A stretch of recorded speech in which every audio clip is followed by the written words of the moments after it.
I want to take you on a celestial journey of faith and share and reveal to you some amazing things that may give you a whole new perspective on the world we live in, our place in time, and even a glimpse of what's to come. So, prepare to see the heavens as you have never seen them before. This is the Bible in the Stars.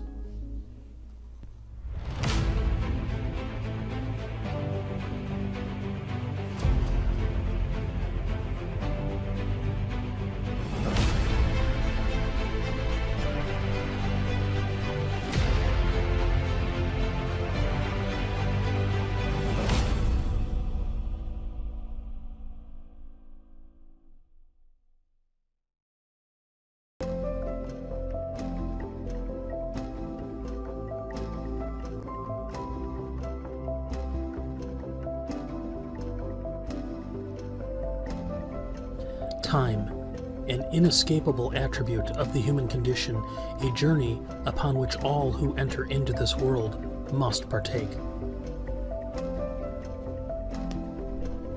We live in an age where the keeping track of time is something that takes very little effort, if any at all.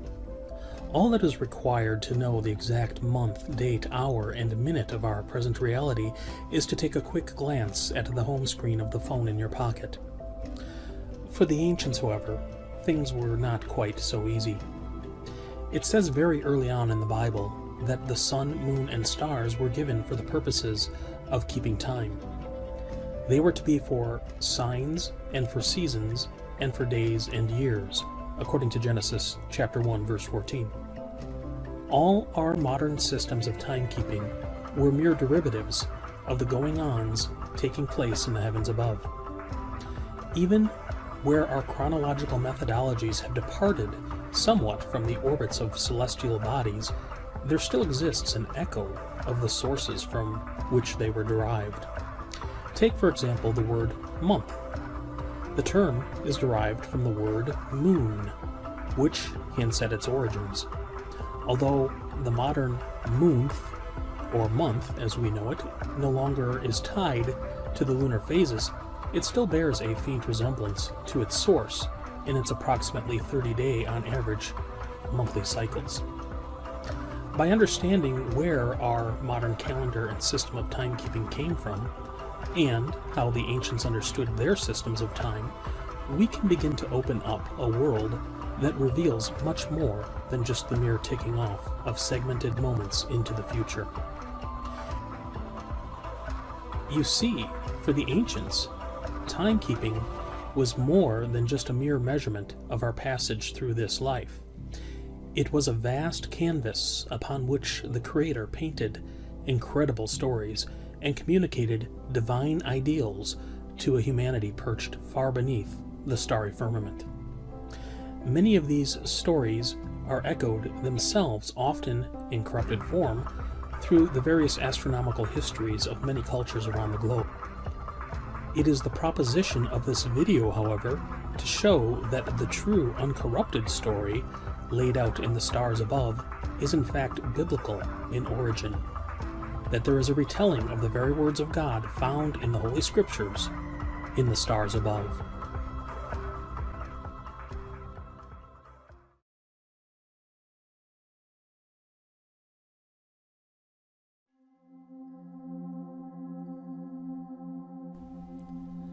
Thousands of years ago, man looked up into the night sky with awe and wonder over the awesome splendor of God's creation. He pondered the movements of the heavenly luminaries and tracked their motions in order to better understand the meaning and purpose to this grand cosmic dance of lights. Before there was television, movies, or internet, before there were books or even papyrus, there were the stars and the myths and traditions that were handed down about them, retold around innumerable campfires and ancient dwellings for untold generations into the past. One must imagine how that very first time in which eyes beheld such spectacle must have felt for the beholder, Perhaps they were overcome by an overwhelming sense of awe and amazement, and cried out and gave glory to the Creator who could make such incredible things, while simultaneously grasping the sudden comprehension of their own smallness in the midst of it all. At some point, however, a divergence of this worshipful attitude took place, becoming misdirected toward the creation itself rather than its author. Instead of rendering glory to the designer of it all, some fell into idolatry, turning the stars themselves into gods rather than worshiping the God behind the stars. They invented mythologies that diverged greatly from the author's original intent, and this became astrology, a sin against the original design. But the original story and purpose do still remain, embedded in the skies above, where no man can change their courses and no outstretched fleshly arm can reach.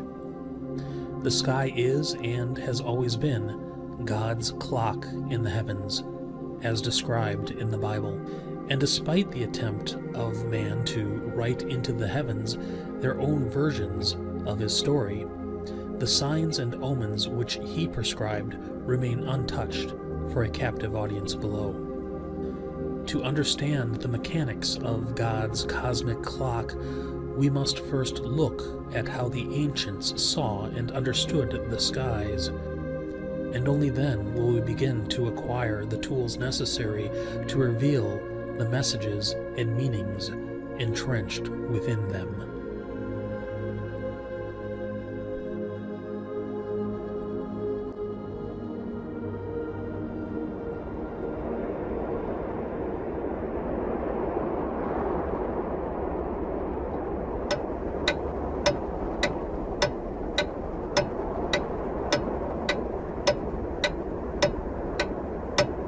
Stop. When we think of a clock, the elements of measurement are quite rudimentary. A hand to measure the hours, another to keep track of the minutes, a third to tick off the seconds. The face of the clock is divided into 12 numerical subsections, each for the express purpose of calibrating for the viewer the precise moment being measured upon by the hands. 4 simple elements.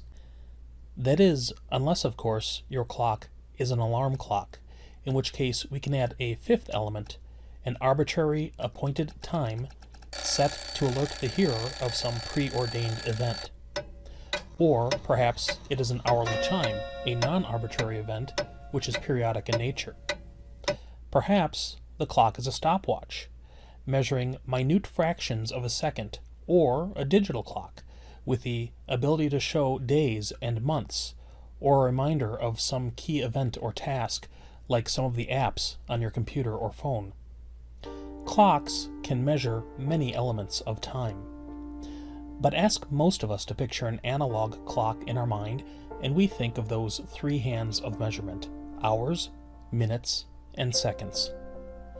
For the ancients, however, their clock did not have 3 hands, but 7. Because the hands of their clock were the stars above, or rather specifically, the sun, the moon, and the 5 planets of our solar system, which are visible to the naked eye. Why these 7? Because of all the stars in the sky which appeared to march in fixed motion together each night, these 7 broke ranks and appeared to the observer to move separately and independent from all the rest of the stars above.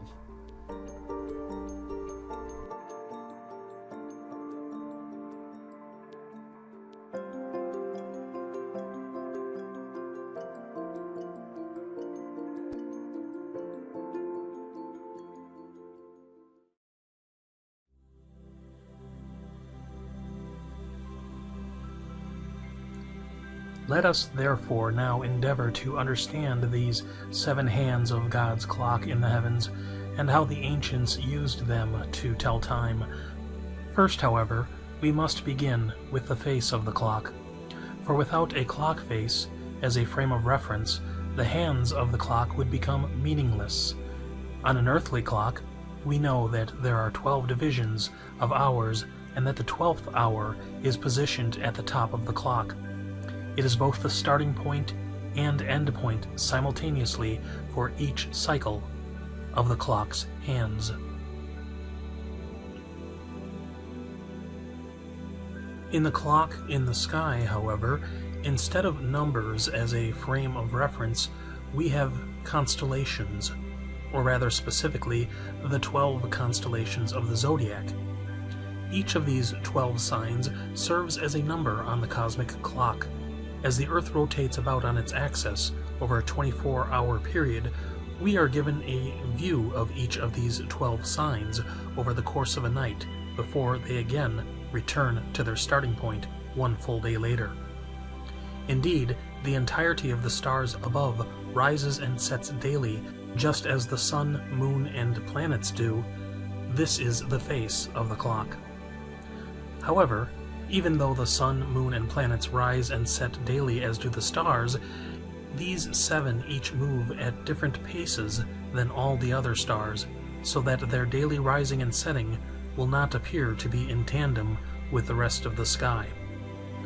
Over the course of time, days, months, and even years, these 7 will make a full, complete revolution through all the signs of the zodiac,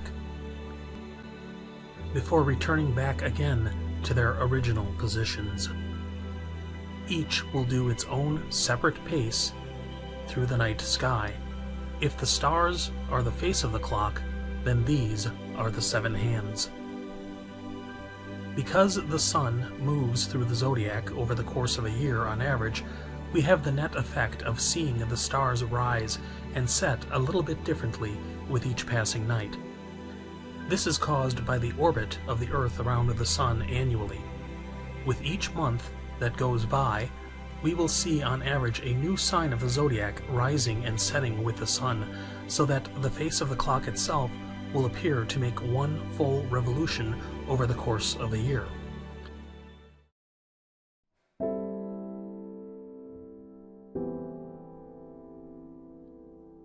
With that understanding in mind, let us now move on to the 7 hands. The first, the sun, is of course the easiest. Its apparent rotation denotes for us one full day, and it spends 1 month in each of the 12 signs of the zodiac, a total journey of 12 months or 1 year. Jupiter spends 1 year in each sign of the zodiac for a total journey of 12 years.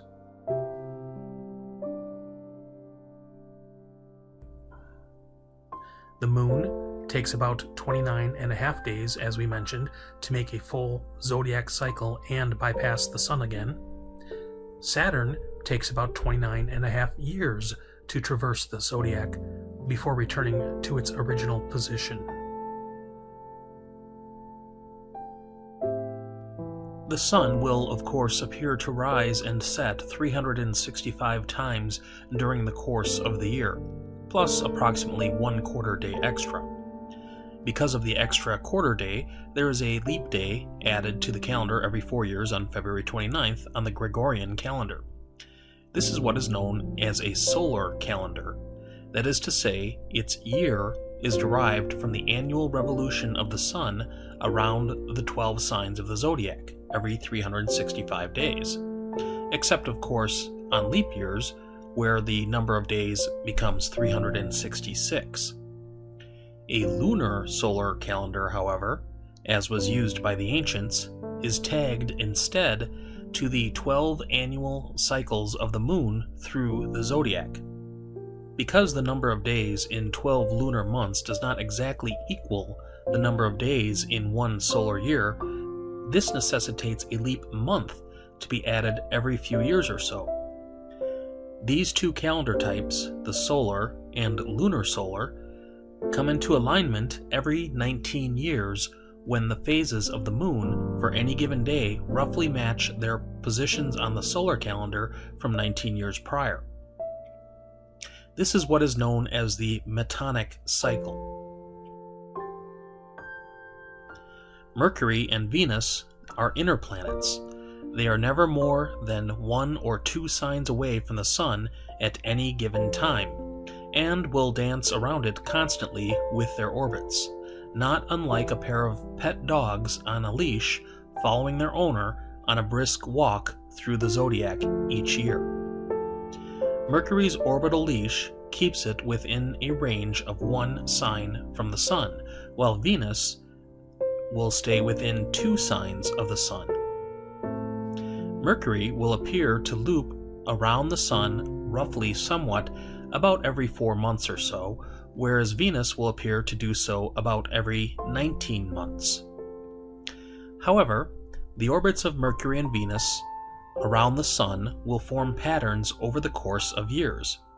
When measured on the same date annually, Mercury will bypass its anniversary date position every 7 years, while Venus will appear to repeat the same pattern around the Sun every 8 years. It is important to note that the 7-day week has no immediate astronomical equivalent. Some assert that it evolved from an approximate quarter phase of the moon during the approximate days that it is visible, as was used by the ancient Babylonians. The days were later named after pagan gods for the 7 visible luminaries that they represented. Other cultures, like ancient Rome, first had an 8-day week based on a market day system, but later switched to 7 days. Weeks were important as societies needed frequent cyclical gatherings for things such as trade, government, and religious purposes. That is to say, it is not attached to any particular celestial body with a 7-day periodicity. But the real reason for our 7-day week can be found in the Bible, where it says that God created the world in 6 days, and on the 7th day he rested. Looking at Mars now, we find that it takes about 2 years for it to traverse the zodiac, or rather 1.9 years to be more precise, but to keep things simple, we will round it off to 2 years or 24 months. The time it takes for Mars to traverse the zodiac and bypass the Sun again can vary on average, but usually takes around between 25 to 26 months from cycle to cycle. The zodiac itself will shift spaces over time.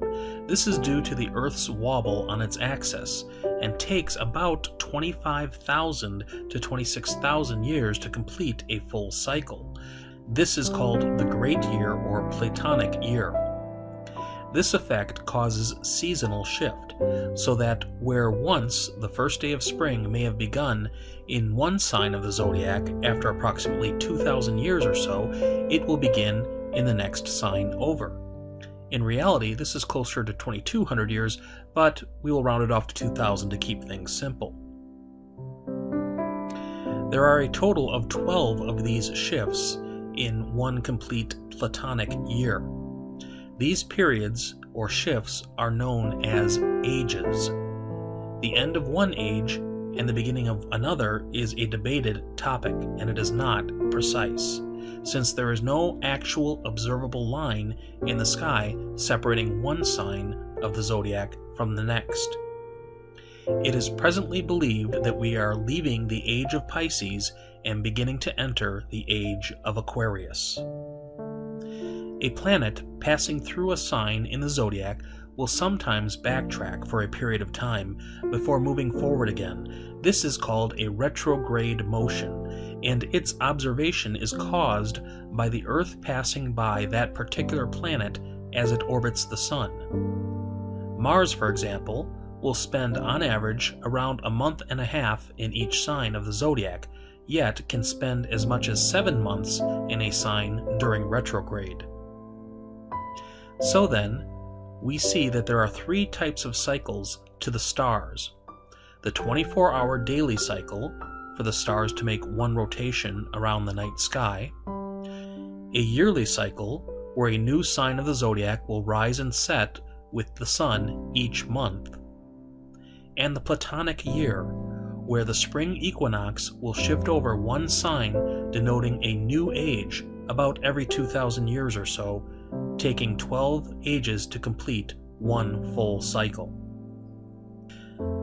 Because the stars revolve once daily, we can see about half of the constellations, and thus half of the zodiac, or 6 signs, just after sunset, and the other half just before dawn, as the Earth will have rotated 180 degrees by this point. As such, it was important for the ancients to perform their observations at these 2 times, pre-dawn and nightfall, in order to be able to fully catalog the entirety of the night sky. The evening and the morning are important time periods, and the Bible refers to them often.